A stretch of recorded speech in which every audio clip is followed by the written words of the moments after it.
on va arriver à cette idée de la destinée et que nous sommes totalement responsables de notre destinée. Ben Dieu. Ben voilà. Si je rencontrais mon être essentiel ou mon âme, et ben, des fois on se dit, je lui causerais. Ben oui, c'est ce qu'on essaie de faire par l'intérieur, par la méditation. Mais vraiment, ce sont nos choix. Et la destinée là, que nous avons, ben, c'est nous qui l'avons choisie. Ah, comment ça se passe? Alors, évidemment, là encore, il y a un préalable, hein, parce que bon, je suis désolé, mais là, là, on est dans le domaine spirituel. Une autre fois, peut-être la prochaine fois, je vous parlerai comment on fait pour quitter ce monde et mourir, comment ça se passe. Et puis, on parlera sûrement des expériences de mort imminente, voilà, tout comme ça, on verra. Hein. Mais aujourd'hui, on est là-haut, ça nécessite l'idée de dire qu'il y a une vie après celle-là, une vie de l'autre côté. Et même si c'est plus grave que ça, c'est notre état permanent, parce que l'état permanent, c'est pas d'être humain, c'est d'esprit, on va dire.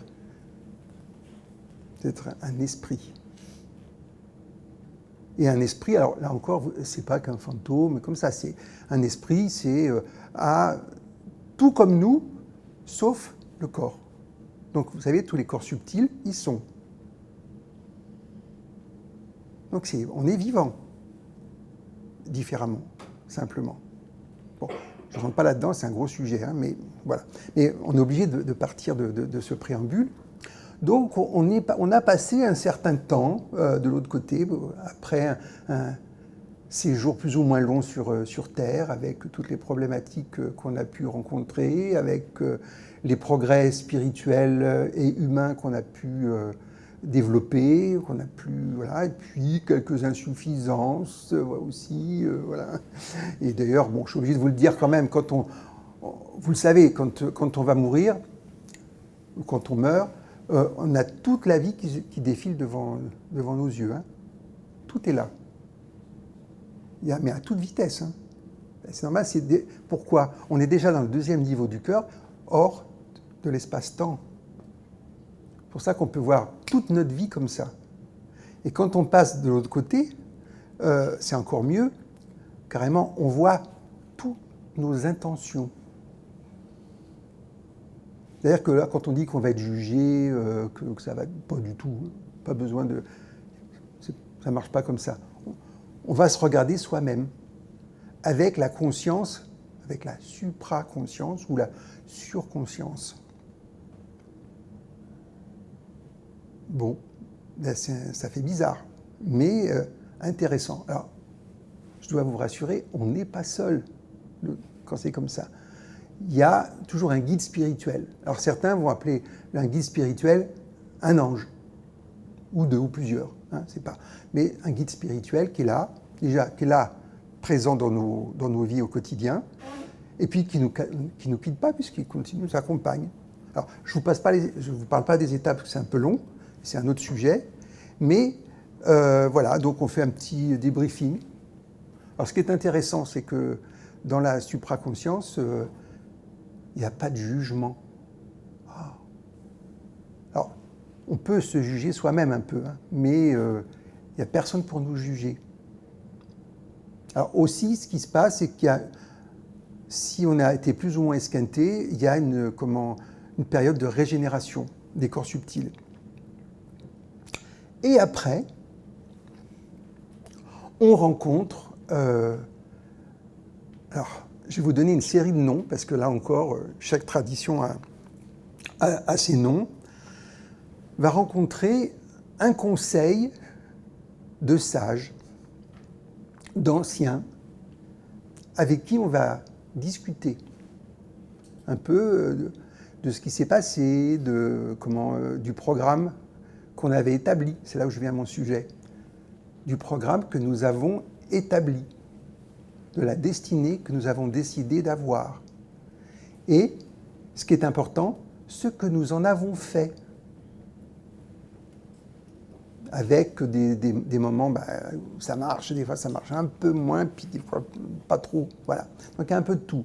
Mais ce sont des êtres de lumière, bienveillants. Alors, suivant les traditions, on vous dit, ce sont les seigneurs du karma. Alors, déjà, le karma, cause-effet, on se dit, oula, ça barbe là.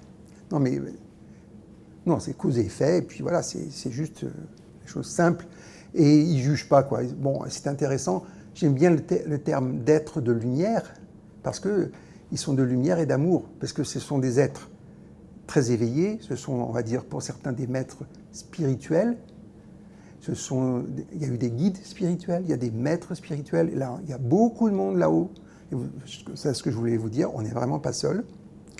Et donc, voilà, on va faire le point. Puis quand c'est fini, eh ben, on va partir suivant notre état de notre niveau de conscience, on va aller dans certaines dimensions. Pourquoi faire? Pour apprendre. Puis de se détendre un peu aussi. Hein. Il paraît que c'est récréatif aussi. Hein. Mais bon, hein, parce que des fois, quand on a bossé dur ici, hein, surtout vers la fin, c'est un peu pénible des fois. Voilà, il y a un côté récréatif de l'autre côté. Et on rejoint alors, un groupe de, comment j'appelle ça, des êtres. Hein, là qui auraient des âmes, hein, mais bon, je fais attention avec ça, avec qui on travaille depuis très très très longtemps. Et c'est très sympathique, vous savez, vous n'avez pas remarqué ça, qu'il y a des gens, vous les rencontrez, vous les reconnaissez. Ah, c'est toi, oui, oui, oui. Puis, je connais tout. Il y a toute une sympathie immédiate. Il y a une. Alors, il y en a qui disent c'est les âmes sœurs, mais c'est pas ça. Voilà, ce sont les compagnons, les compagnes, voilà, de cheminement. Il y a des reconnaissances. Et après, vous avez. Alors, en général, c'est des groupes. Allez, on va dire, ça va de 3 à 25 à peu près, moyenne de 10. Hein. Et puis, il y a des groupes de groupes, vous voyez.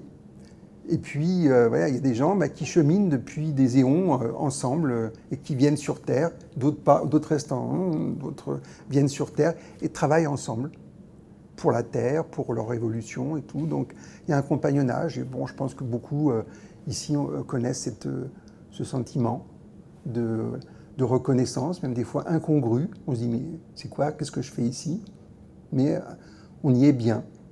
Alors, vous voyez, donc, voilà, il y a toute une... voilà, quelque chose d'assez vaste. Et donc, on peut passer pas mal de temps de l'autre côté, d'abord à se régénérer, puis après à apprendre.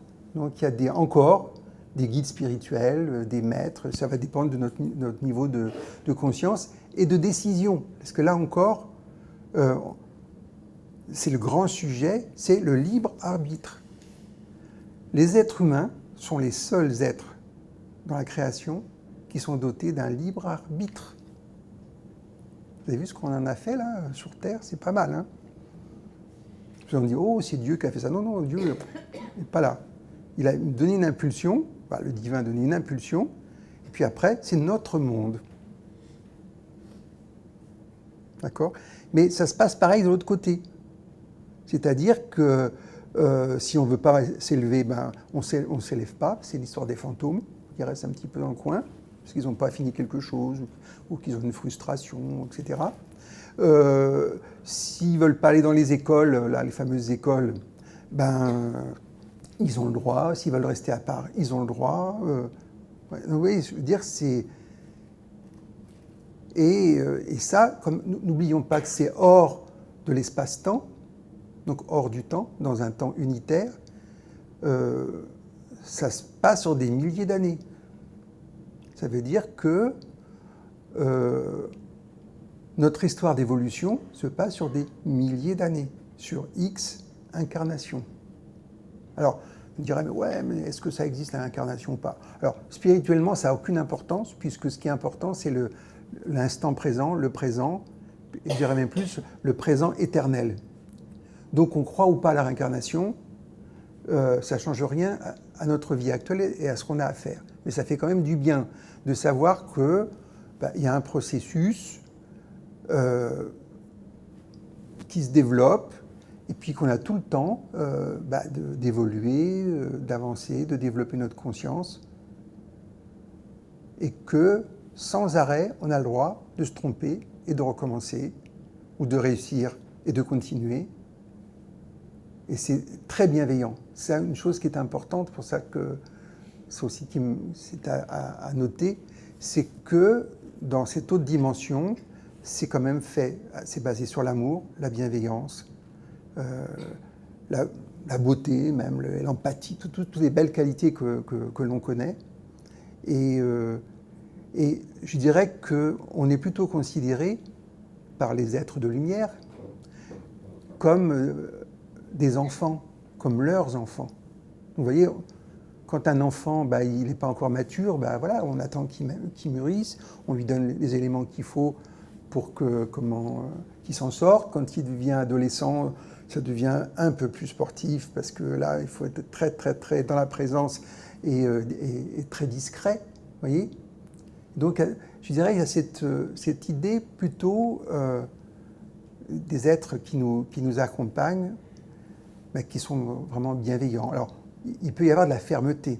Ce fameux conseil des anciens ou des sages sont quand même fermes. Hein, bon, on ne peut pas raconter n'importe quoi. Il faut être objectif par rapport à ce qu'on fait ou ce qu'on ne fait pas. Mais c'est sans jugement. C'est ça qui est difficile à comprendre.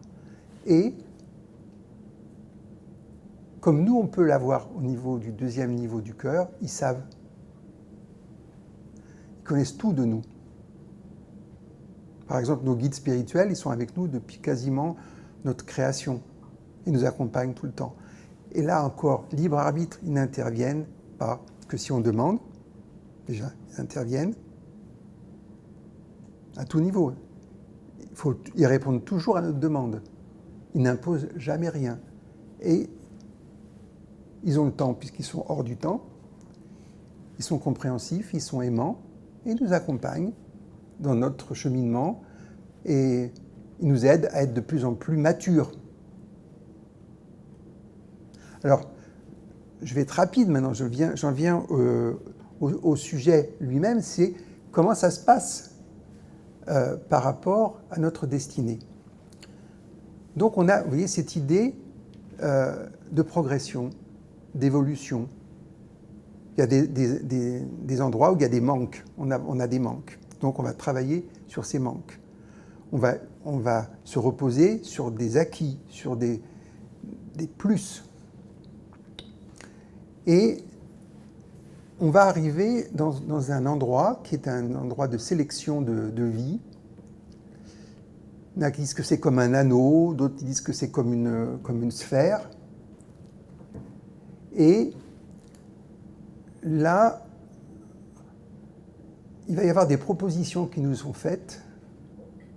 Alors, je ne vous parle pas de ceux qui font les propositions, mais propositions qui nous sont faites pour différents types de vie, avec différents types d'événements. Et nous rentrons dans cette salle. Alors c'est pour ça qu'on se dit qu'on est très inventif sur Terre. En réalité, c'est l'écho de ce qui se passe de l'autre côté. Donc c'est une salle avec plein d'écrans et qui permettent de voir aussi bien le passé, le présent que le futur. Mais c'est pire que ça, vous savez. Ces gros tuyaux avec plein de fibres dedans. Et là, il y a plein de fibres qui sont des fibres du temps et des possibles. D'accord ? Parce que autant le passé, il est déjà fait, et autant le futur, il est à venir. Et il n'est pas figé. Alors, c'est ça qui est difficile à comprendre. Quelque part, on va avoir une destinée que nous allons choisir. Alors, comment on choisit ? On nous présente des phases de vie qu'on va vivre, sans arriver forcément à la conclusion, puisque la conclusion est ouverte. On va nous proposer différents types de vie, et dans une vie, différentes possibilités. Et nous allons choisir, alors pas tout seul, aidés de nos guides, après nos compagnons, des groupes primaires à qui on est ensemble depuis toujours, à qui on va un peu soumettre ça. Et au final, on va se retrouver devant ce conseil des sages, des des anciens, pour voir vraiment, pour finaliser la chose. Parce eux, ils ont une vision plus vaste, une conscience plus grande. Donc, ils vont surtout, vous savez quoi faire, modérer, nous modérer. Parce que, comme certaines âmes ont envie d'aller vite, ils vont se mettre des vies insupportables. Mais c'est normal, parce que si j'ai ça, voilà, j'ai une chance là de dépasser, de machin, oh là, les enfants, doucement, parce que vous avez vu que des fois on n'y arrive pas. Hein. Donc, même en y arrivant, alors que ça a été modéré hein, déjà, hein, par les guides spirituels, par les anciens et tout, et ben, des fois on râle quand même, parce que on trouve que c'est dur. Donc souvent, pour les âmes un peu qui ont de l'allant, il faut calmer. Après, il y a des âmes dolentes, qui ont envie d'avoir des vies tranquilles, des vies sympas, des trucs comme ça. Ben, ils ont le droit. Il y en a qui n'ont pas trop envie de descendre sur Terre, parce que là, c'est quand même c'est le sport. Hein. Alors, vous savez qu'ils nous envient, hein, la Terre, parce que c'est un lieu d'évolution extraordinaire. On évolue plus vite ici que de l'autre côté. Donc, c'est pas mal. Alors, quand on est prêt, donc, ben voilà, on va voir ce conseil voilà, des anciens. Ils peuvent être plus ou moins nombreux, hein, et avec des qualités différentes. Parce que là encore, pensez pas que c'est uniforme. On a une identité, vous savez, on parle dans le sage Marx d'entité spirituelle, on peut parler d'une identité éternelle. Nous avons une identité éternelle, tous. Celle qui est là depuis toujours et puis qui va aller toujours. Là, je vous ai fait comme un humain qui va dans le temps, mais ce n'est pas comme ça que c'est hein, en réalité. Mais vous voyez, il y a ça, mais on a une identité, parce que la création, elle est magnifique, et elle est faite d'individus, déjà, on voit bien, tout à fait différents, d'une nature splendide, bah, c'est pareil de l'autre côté. Et de l'autre côté, les êtres de lumière, et nous aussi, nous avons des spécialités, nous avons des tendances, des aspirations, et donc ça va être utilisé. Donc ne pensez pas qu'il n'y a qu'un conseil, il y en a des multitudes, sur de multiples mondes, dans de multiples dimensions aussi. Ça, c'est encore un autre sujet. Je passe. Donc, ayant décidé du type de vie que je vais avoir, il faut aussi sélectionner un corps. Ah, c'est aussi un autre truc. C'est pas mal. Qui soit en adéquation avec cette destinée. Donc il y a plusieurs possibilités, dans plusieurs endroits, dans plusieurs pays, dans plusieurs temps, dans plusieurs situations. Donc c'est là où on voit que aussi l'hérédité a aussi sa place, parce que c'est ce qui va constituer l'individu, c'est-à-dire le corps, la personnalité, qui va nous donner une personnalité. Et donc quand cela est fait et entériné par le Conseil des Anciens, eh bien, la grande aventure que nous vivons en ce moment, d'ailleurs, commence. Et puis, voilà, le corps, bon, voilà, commence à se constituer avec un embryon qui se développe. Et bon, l'âme qui fait un peu des allers-retours pour voir comment ça se passe. Et en général, c'est à partir du 4e mois hein, qu'on commence à vraiment intégrer, dans le sens où c'est là où le cerveau commence à être plus mature, plus intéressant. Donc, il y a une forme d'osmose qui va permettre à une personnalité réellement de se constituer et de s'établir. Alors, vous voyez, on retrouve même dans les chakras toute cette idée, toute la constitution de base des trois premiers chakras constitutionnels, et après les chakras supérieurs qui vont correspondre plus à cette idée d'âme. Et ce qu'il faut, c'est arriver à cette combinaison pour arriver à créer ce que nous sommes, une personnalité unie, avec quelques problématiques, alors à la fois physiques, physiologiques, héréditaires, de tendances, hein, parce qu'on a alors quand on parle des tendances des parents, Ben non, c'est pas les parents, c'est nous qui avons choisi ce type de parents et de lignée qui correspondent à ce que nous devons vivre. Vous voyez, 100% responsable, mais pas coupable. N'oublions pas. Non, c'est important ça, parce que c'est bien de prendre notre responsabilité, mais pas de culpabilité, ça sert à rien, ça freine. Hein. C'est vraiment, c'est énorme. Alors, encore un coup de libre arbitre encore. Non, parce que vous imaginez, alors, vous savez, j'aimais bien le système de trame, ça veut dire tous ces fils qui sont là, et donc vous avez des potentiels, des possibles. C'est nous qui choisissons à chaque fois. C'est dans ce sens-là, parce que si la destinée c'était quelque chose de figé, même par nous, alors qu'est-ce qu'on vient faire ici, quoi ? C'est pas intéressant. Et on n'est pas des robots. Ce qui est intéressant, c'est la manière dont on va vivre notre vie, les événements, les belles choses, les difficultés et les décisions que nous allons prendre. La relation que nous allons avoir avec les autres. La notion d'entraide aussi. Vous voyez, toutes ces qualités du cœur qu'on avait vues avec le chakra du cœur, les 12 qualités du cœur, voyez, qui fait que, ben voilà, on va avoir une vie qui n'est pas figée, mais qui dépend de ce que nous sommes. De ce que nous sommes. C'est pour ça que c'est intéressant d'être dans la profondeur du cœur et de petit à petit se débarrasser de tous ces aspects samskariques qu'on disait, donc de tendance, et de nettoyer pour avoir un libre accès et être réellement nous-mêmes, essentiellement nous-mêmes.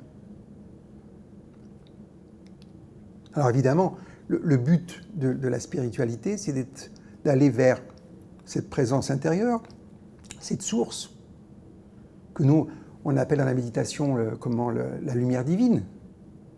C'est celle qui est la plus près de ce fameux centre, de ce fameux zéro, et qui nous aide, et qui nous, en même temps, qui nous ancre, qui nous attire, et qui nous fait vivre. Donc vous voyez, on n'est pas dédouané du tout là. Nous avons toujours des décisions à prendre. Donc c'est pour ça que le sage marg est une voie aussi de conscience. Mais on doit être en accord avec notre propre conscience. Quel niveau de conscience ? Je dois prendre des décisions. Comment prendre mes décisions ? Avec mon maître intérieur, avec mon guide intérieur. Après, vous appelez ça comme vous voulez. C'est là. Et donc, on n'a plus besoin de se préoccuper de la manière dont les autres nous regardent ou ne nous regardent pas, de ce que la société dit ou ne dit pas. Par contre, je suis persuadé que si on est en accord avec notre cœur, avec nous-mêmes, nous sommes en harmonie avec les autres. Nous pouvons être en harmonie avec la société. Comment, je ne sais pas, ça ne vous le dirai pas parce que c'est mystérieux quand même, hein, même pour moi, quand même, des fois. Mais